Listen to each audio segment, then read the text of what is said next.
জনশক্তি রপ্তানি এটা শহীদ জিয়া হচ্ছে তার সময় থেকে এবং তার উদ্যোগেই সেটা সৃষ্টি হয়েছে। এখন দরকার আমাদের দক্ষ জনশক্তি।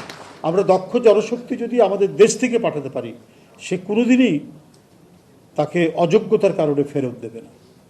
সে দারুণভাবে সেখানে প্রতিষ্ঠিত হবে এবং যে দেশে যাবে সে দেশের যে পলিসি অনুযায়ী তারা যেভাবে গড়ে তুলতে চাচ্ছে সেই গড়ে তোলার একজন কারিগর হিসেবে সেখানে কাজ করবে এবং তার পাঠানো টাকায় আমরা আরও সমৃদ্ধ হব, আমরা আরও শক্তিশালী হব। এইভাবে আমাদেরকে এগুতে হবে। এগুনোর অনেক পদক্ষেপ নিচ্ছে। অনেকে অনেক কথা বলছেন কি হলো 4-5 মাসে, কিন্তু এটা তো ঠিক। রাষ্ট্রীয় পৃষ্ঠপোষকতায় তো কেউ গুম হচ্ছে না, কেউ তো বিচার বহির্ভূত হত্যার শিকার হচ্ছে না। আজকে জনাব তারেক রহমান ক্ষমতাসীন হওয়ার পর থেকে রাষ্ট্রীয় পৃষ্ঠপোষকতায় আমরা কাউকে গুম হওয়ার কথা শুনি না।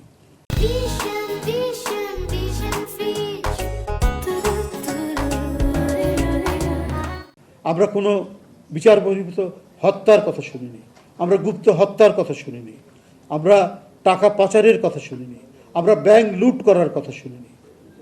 বা যারা অনেক শক্তিশালী দেশ মনে করে যে তাদের কথা অনুযায়ী চলতে হবে, কিন্তু চোখে চোখ রেখে নিজের স্বাধীন সার্বভৌমত্ব রাষ্ট্রকে ধরে রাখতে পেরেছেন তারেক রহমান এবং প্রত্যেকটি দেশের সাথে সমমর্যাদার ভিত্তিতে আমরা আমাদের পররাষ্ট্র নীতি পরিচালিত করব, সেই নীতি তিনি ঘোষণা করেছেন। আপনারা দেখেছেন যে এই মাসে আগস্ট মাসের শেষে আবার মালয়েশিয়ার বাজার উন্মুক্ত হচ্ছে। এটা তারেক রহমানের অবদান, এটা অলরেডি ডিক্লেয়ার্ড।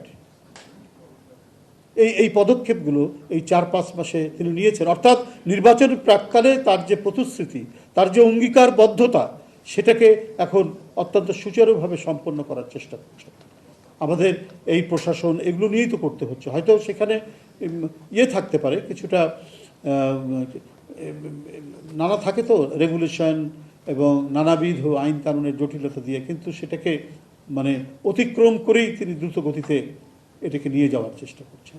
আপনারা জানেন যে হাইওয়েতে প্রচণ্ড আপনার দুর্ঘটনা হয়। সেই দুর্ঘটনা এড়াতে 10 কিলোমিটার পরপর অ্যাম্বুলেন্স থাকবে হাইওয়ের পাশে। এই পদক্ষেপগুলো নিয়েছে। তো সুতরাং আপনারা যে জিনিসগুলো উত্থাপিত করেছেন, আপনারা সেই উত্থাপিত বিষয়টি এত জরুরি বলে আমার কাছে মনে হয়েছে। আপনারা সব মানুষ, একটু কাণ্ডজ্ঞান সম্পন্ন মানুষ এটাই চায়, যেন কোনো ছেলে স্কুল থেকে ঝরে না পড়ে। ওই ঝরে পড়া ছেলেকেই আমাদের কারিগরি বিদ্যা শেখাতে হবে, কারিগরি জ্ঞান তাকে দিতে হবে। তাহলে তার বেড়ে ওঠার স্বপ্নটা আর আটকে যাবে না, ওইটা আর থমকে থাকবে না।